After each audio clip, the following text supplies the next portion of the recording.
Hello, my dark-siding minions of doom. It is I, your Dark Lord, Crowski von Kronos, here with another SFM creepypasta reaction video to Plant's production called An Empty Prison. Before we begin, I'd like to announce that I'm working on the next villain competency tier list upload, and I'm also preparing a new series where I investigate cool little ARGs and little internet mysteries that have been established and providing my own input on them.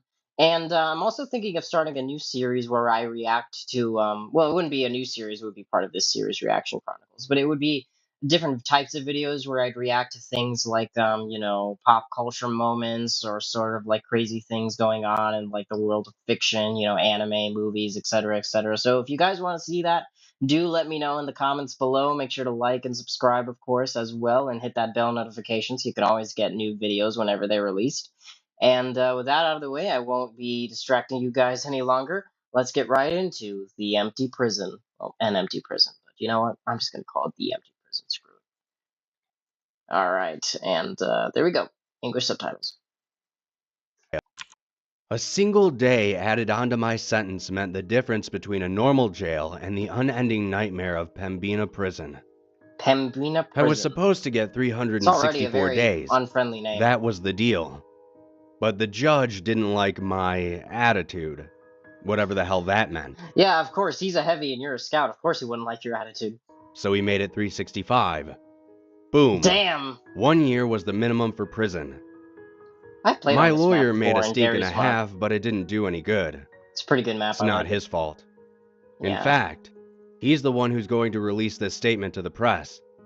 Or leak it online if the Guardian Corrections group tries to get an injunction on us. Damn. People have to know what happened at Pembina Prison. I'm going to put it right out there and tell you that it was haunted. You think I'm joking, nuts, or lying. But No, you I have no believe you. idea. Haunted prisons aren't... I like how this time he just like straight up gets into it. He's like, yeah, this place is haunted. You don't know no ifs and buts about it. He just straight up admits it. anything like you imagine. Those places that advertise themselves and give people tours are sick jokes compared to the real thing. It got so bad that you can actually look up GCG's official filings for Chapter 11. That shit put them out of business on their very first prison.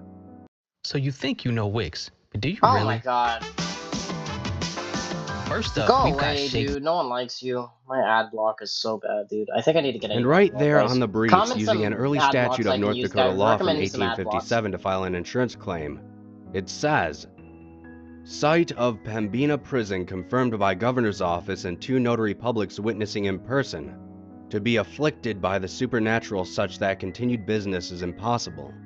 Okay, It wasn't so they the first straight up time admit the on their prison was website closed that for like that reason ghosts are either. haunting their prison. But leeches kept buying it, and reopening it hoping to make a quick buck off the common man. And I was shoved into that hellhole without knowing the history even a single bit. Don't get me wrong, the building itself wasn't so bad, especially for something straight out of 1853. It was a large stone cube that was Alcatraz. squat, heavy, and cramped. Hello, Alcatraz. We could see a lot of the cells around us. There was only one main hallway per floor, and we were close enough to pass things between the bars and have some real human interaction. It could have been worse. There were 5 floors and capacity for 500 prisoners. And when I first got there, I had a bunch of cellmates, and I heard there were 2,000 guys locked up, and I believed it. But that soon changed. I didn't talk to anyone for the first 3 weeks. I had never been to real prison before, and I was messed up over it. I didn't want to accept that I would be in that place and stuck with 3 other guys in my cell for an entire year. Jesus Christ. The whole prison seemed full of feral men. But you know what? People in college go through the same thing, man, so don't worry about it. The bottom floor would start screaming and hollering and panicking in the middle of the night all at once. Oh my god. We were on the top floor. You're making the experience worse for everyone else. But we could hear their screams echoing through that open old layout like they were right next to us. I just thought the prisoners on the bottom floor were all nuts, until the guards weren't there to wake us up the first day of my 4th week. When I woke up in my corner without some guard banging on the bars of our cells, I finally had to talk. I asked one of my cellmates, Dante, what was going on. Dante. And I'll never forget the fear in his voice as he said something that should have made us all incredibly happy. "The guards are all gone, man." The prisoners were talking quietly between the cells, and loudly between the floors through various whispers and shouts. And apparently they're allowed to keep their civilian But the most we clothing could figure out was that something on the first floor had made them all quiet in protest. Sure, must have been the crazies screaming like that during the night, right? Except none of us could get any word from the bottom floor. It was dead silent down there. That's not good. The guys on the second called out for hours. Someone was down there, they said, because they could hear shuffling footsteps walking around at random every so often. But whoever it was never said a single word. I like your little hairdo. That was the first time Dante mentioned the crazy stories from the first floor. He muttered that he hoped none of that was true. But when I asked him about it, he just shook his head. "Nothing, man. None of it ever made any sense."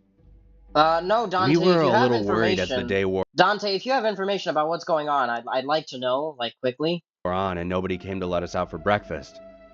Uh-oh. And then nobody came to let us out for lunch. The time we usually got to spend outside in the yard came and went, and people began getting restless. Yeah, in the that's cell not to good. our left, Dante's friend Will began telling the guys to pass the word that we should all calm down and start sharing any food we had holed away. I remember asking Dante, is it really that bad? "They've denied meals and yard time for a day or two before," he told me. But the other two guys in our cell didn't look convinced. Yeah, One of that them doesn't said, seem very convincing. They "But would not announce like that, this. Right? They made damn sure we knew what we did. Exactly, They never just up and left before." This Someone guy then handed us pieces of crusty old bread through the bars. It was much appreciated. Just have to make The new do. guards didn't show up for another full day. We got plenty of yard time that day from these new guys, but they seemed more confused than us. We all watched from a distance as Will asked the guard about what had happened. The guard shrugged. "I don't know. GCG was paying a premium for fast hires, so I signed up." "What about the other prisoners on the first floor?" Will asked. "We could hear them shuffling around down there. We looked on the way out to the yard, but we couldn't see anyone." "Huh." The guard frowned. Yeah, the guard "Nobody is like, in there. Well, that's weird. They all got transferred." "Transferred? The hell's that mean?"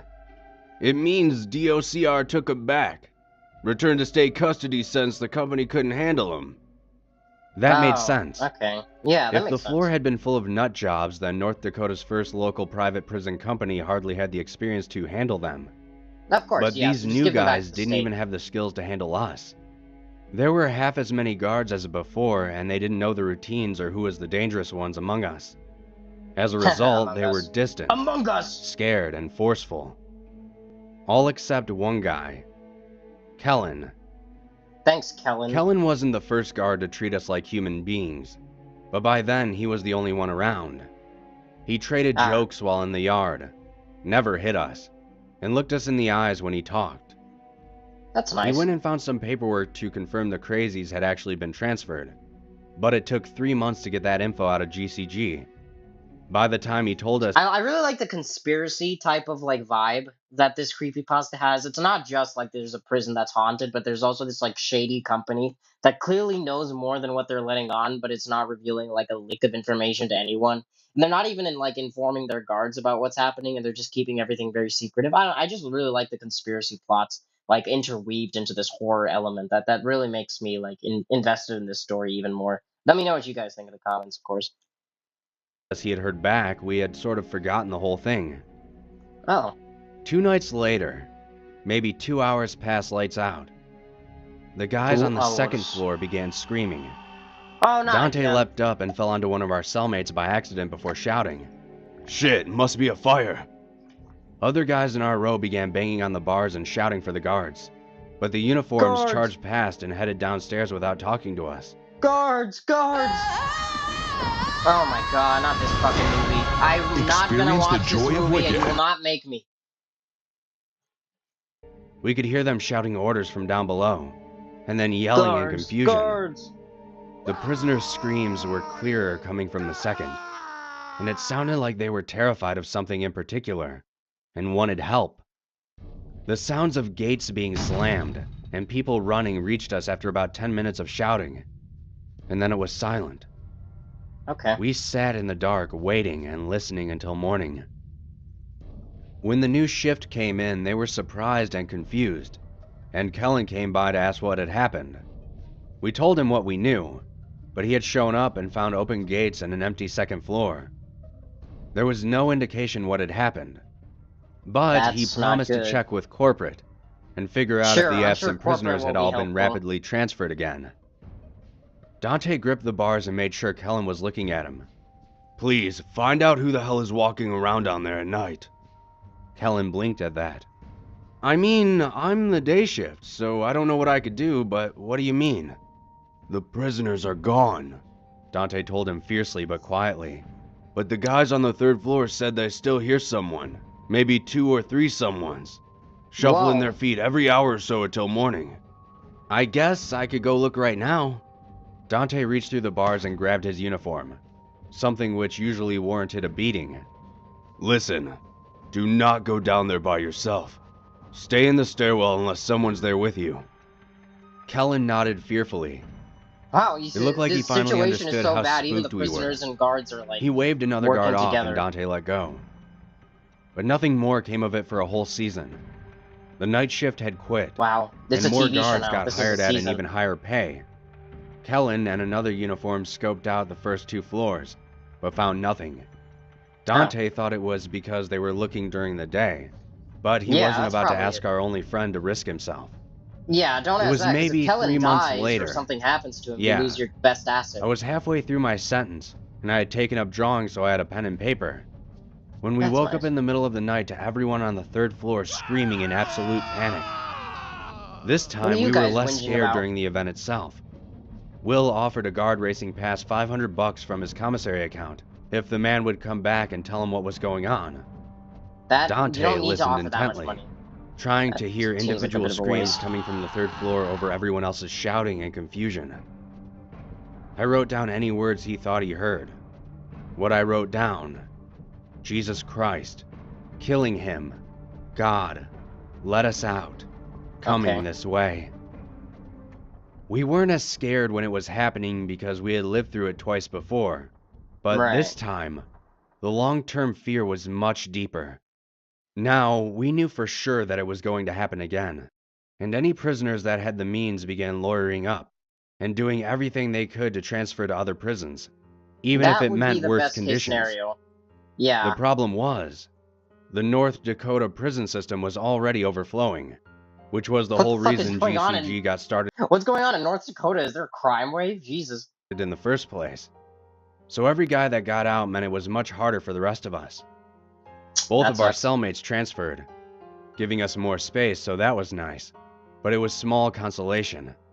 Yeah, that's apparently not really word had started to spread on the outside, and GCG's solution, instead of paying the guards even more, was to stop having a night shift at all, except for just one poor guy. Kellen was a bit miffed that he hadn't gotten a raise out of the whole thing, but he was starting to believe us that something was going on. By then, he had been around a while, and he knew we weren't bullshitters. And too many other prisoners had told them they had heard someone walking around on the 1st, 2nd, and 3rd floors at random during the night. It was just a few steps, sometimes as many as 20, but it only happened every so often, and only once it had been long enough that you thought it had finally stopped for good. One guy on the 4th floor said he heard a full run from one end of the 3rd floor hallway to the other, clear enough that he expected a guard to come charging up the stairwell, but nobody appeared. He bashed his skull on the prison walls and got transferred out on medical leave the next day, so we took him seriously. That's a way of getting out of there. And that was enough to get Kellen to start doing some research on the outside. Okay, yeah. He came to us in the 7th month of my sentence with a pale face. Beside us at the bars, Will asked, "What's the word?" What's the word, Kellen seemed grim. "A lot of bullshit out there, but this place is mentioned a lot. It's been closed before, but I keep getting stonewalled when I ask for the historical documents. Thing is, I don't think the prison itself is the problem. Get this." He pulled out a notepad for reference. 2 Canadian priests, Fathers Norbert Preventure and Sever Dumoulin, visited Pembina in 1818. before it was even an official township. That was back when the Hudson's Bay Company was big around these parts. That's how long ago it was. Pembina was the biggest town in North Dakota. I assumed it was long ago when you said 1818, but thank you for the clarification, Kellen. Then. So the trading post was full at the time. So the priest chose to sleep outside where the Pembina River meets the Red River. The folktale has it that the vision of a rotting woman came in the night and stole Provencher's life. The two men bartered with her to split the remaining life between them, consigning both to live only 35 more years instead of the 70 Sever had left. Sever got an extra month and 20 days as a gift from his friend for his sacrifice. Kellen paused as if we might guess the obvious outcome. They both died 35 years later. I knew Pembina Prison had a horrible problem, but that didn't mean I had to believe everything. Let me guess, a month and 20 days apart. Kellen nodded. Dante snorted. It's true, man. Kellen insisted. It's true, dude. The dates of death are right there on the Wikipedia. But get this. 35 years after 1818 made their death year 1853, the year this prison was built. And the place they camped that night? By the meeting of the rivers? I wasn't sure what it meant, but I was beginning to feel very uneasy. It's here, isn't it? He was dead serious. They camped I here think there's by the something rivers. here. Something ancient. I asked a guy I know, he's got Chippewa relatives over at Turtle Mountain. They know the history of Red River better than anyone else. The Native Americans He said his uncle told him never to sleep at the meeting of Red River and Pembina River. He said something lives there, under the ground, and awakens with the changing of the seasons. We were silent for a beat after that. It was folktale nonsense, but it was as good a theory as any. Whatever it was going to come back. And it was going for you guys next. Well, yeah, Will talked to Kellen for I figured it wasn't friendly. But, you know, again, thank you for the clarification, man. I really needed that. Another few minutes, but Dante was silent. After he was gone, I asked him what was wrong. He sat on one of the now unused bunks and told me, I got another 5 years in here, and I ain't got no money for a lawyer. Your sentence will be up before it reaches us, and I'll be here alone. Yeah, you're fucked, man. Sorry. There was no way to be sure. It'll be back in 2 months for the 4th floor, and then 3 months after that for us. I could get out a week before or a day too late. It doesn't seem to be exact. He simply stared at the floor. The dates aren't exactly, like, what I solidified. mean is, I do hope you get out before it comes. Yeah. Thank you, Dante. I replied. I wasn't sure what else to say after that, so I just sat in my corner like I always did. Like, this is a terrible situation. What do you tell, like, the guy in the prison cell next to you? Like, yeah, I'm gonna get out and you're probably gonna die? Or you're gonna go catatonic or whatever's been happening to, like, these people on the other floors? Like, damn. That's such a terrible situation, man. What would you guys do in this situation? Comment down below. I mean, it wasn't too much after that that we heard GCG was going under. The mad rush of transfers had pissed off the state and lost the company a vital contract for a second location. Well, there goes investors had pulled out or something. The number of guards was cut, then slashed, and Kellen took a pay hit to stay on as the only guard on the day shift. There's only 2 prisoners left on the 4th floor. He told the 20 of us remaining as the general week we expected it to happen approached. I feel like I should stay late just to see what the hell is going on down there. But the former guards I asked about it are all terrified as hell and refuse to talk.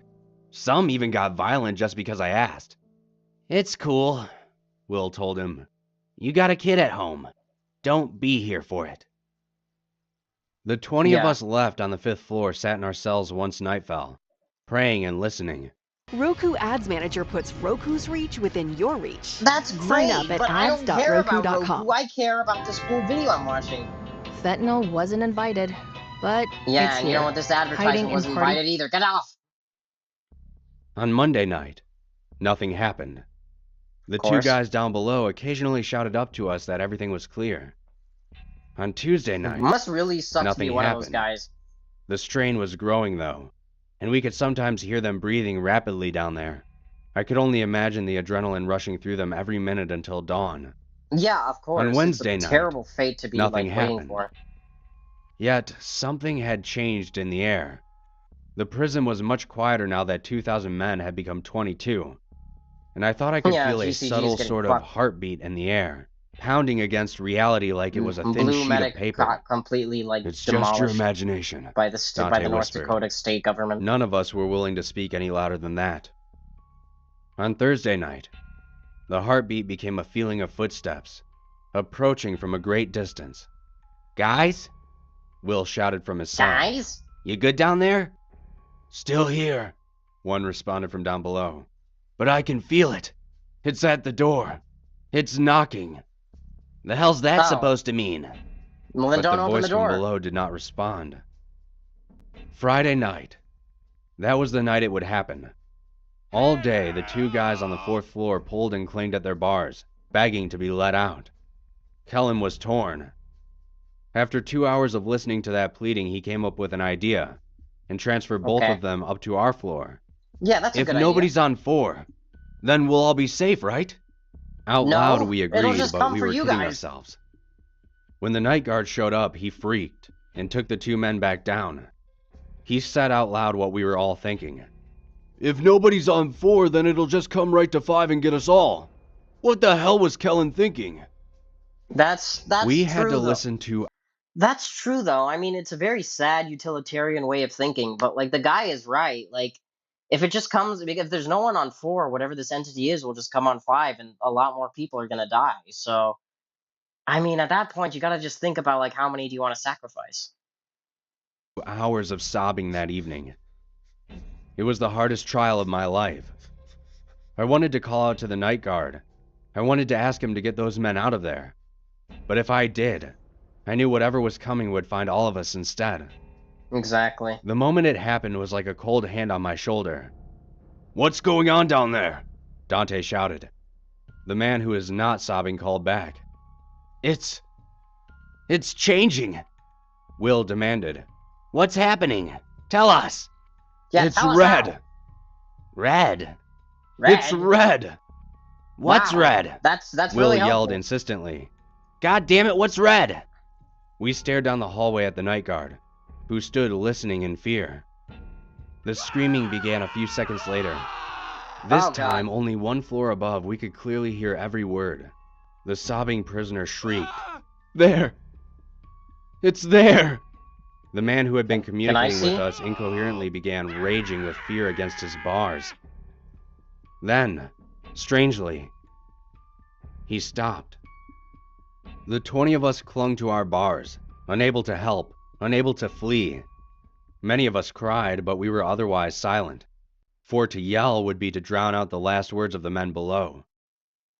But they were eerily quiet for nearly 2 hours. Might as well give them the respect we they waited deserve. in strange silence as random footsteps traversed the 4th floor every so often. What was happening? For the first time, the victims of whatever was going on down below had chosen to be quiet instead of yelling for help. Why would that make things different? Yeah. At long last, last, why are they being quiet now? The sobbing man broke the silence. "Oh my God, it's coming your way!" "Shut up! Wait, it'll see you!" What do you mean it's coming your way? "Distracted! Hit the bars!" The sound of clanging echoed up the stairwell. What the The fuck is that sobbing man thing? said with terror, "It knows! It knows!" What do you mean Jesus it knows? Christ, What's going do on? something! We were no longer silent. We echoed that sentiment, loudly and repeatedly to the guard. Do something! He Guard, just stood come on, there, please. literally quaking in his boots.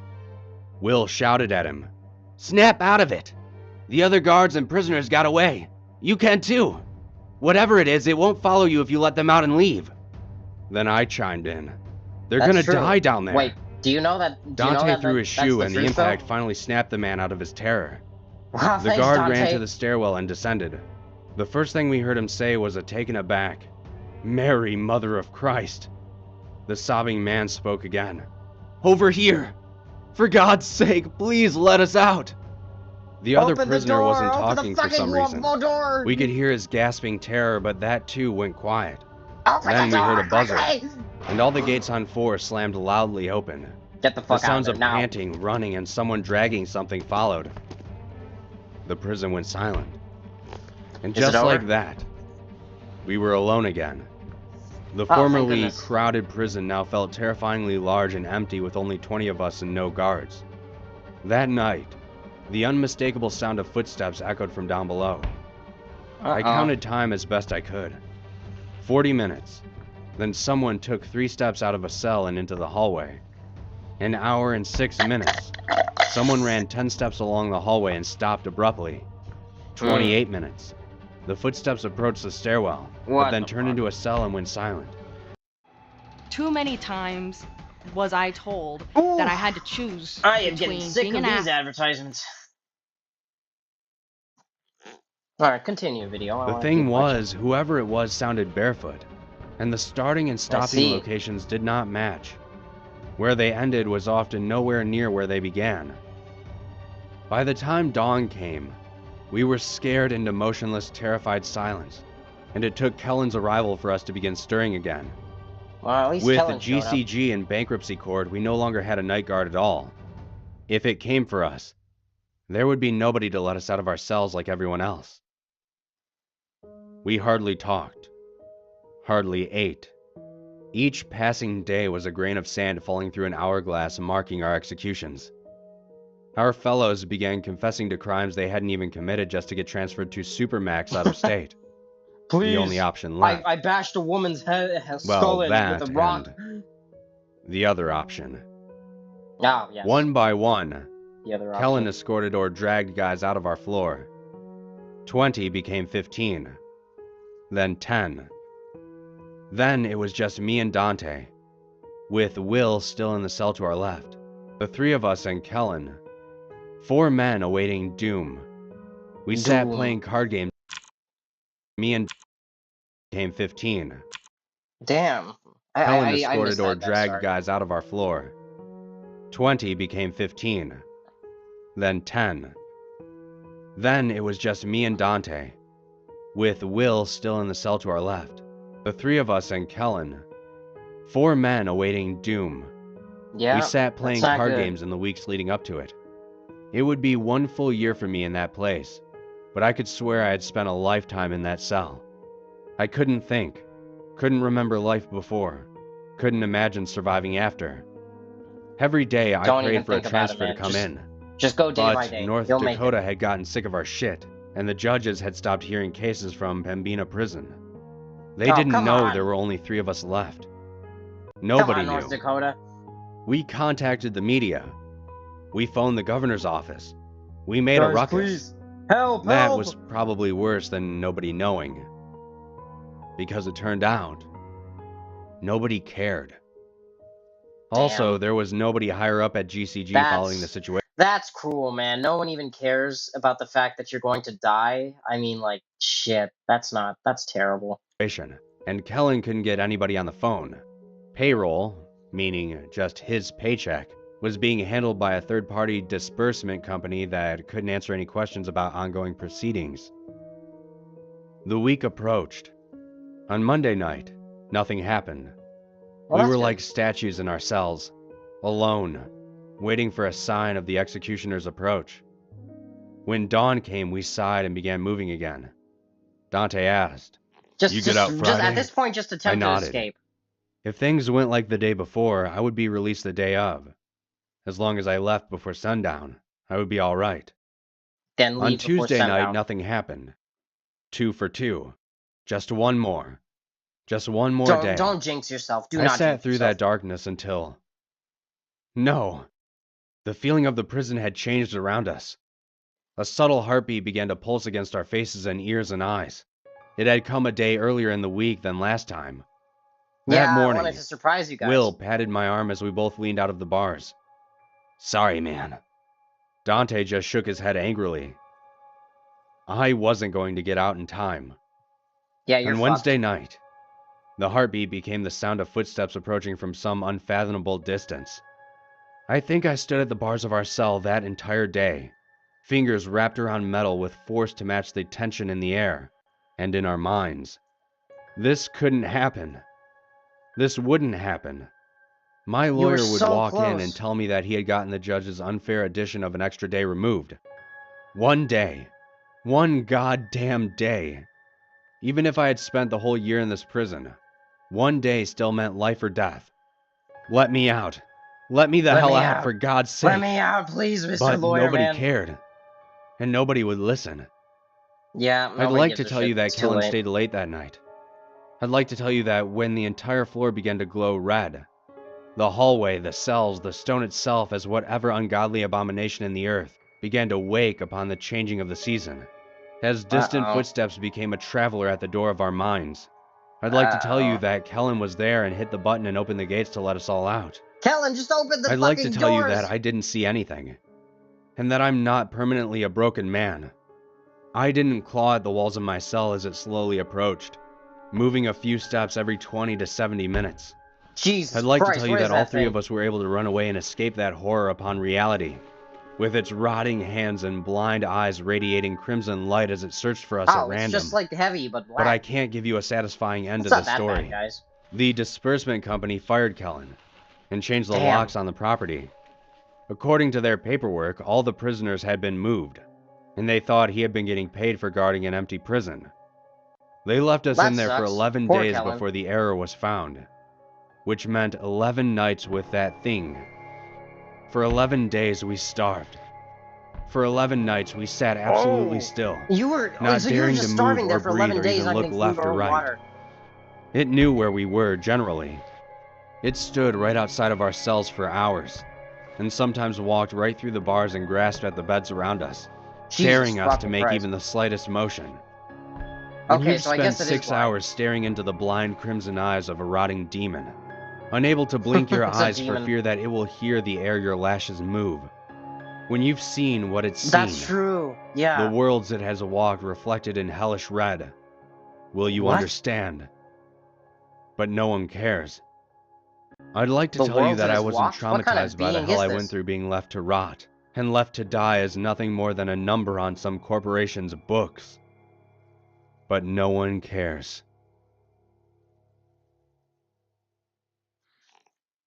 Damn. What a great creepypasta, guys. Alright, thank you guys so much for watching. Stay tuned for more content being released this week.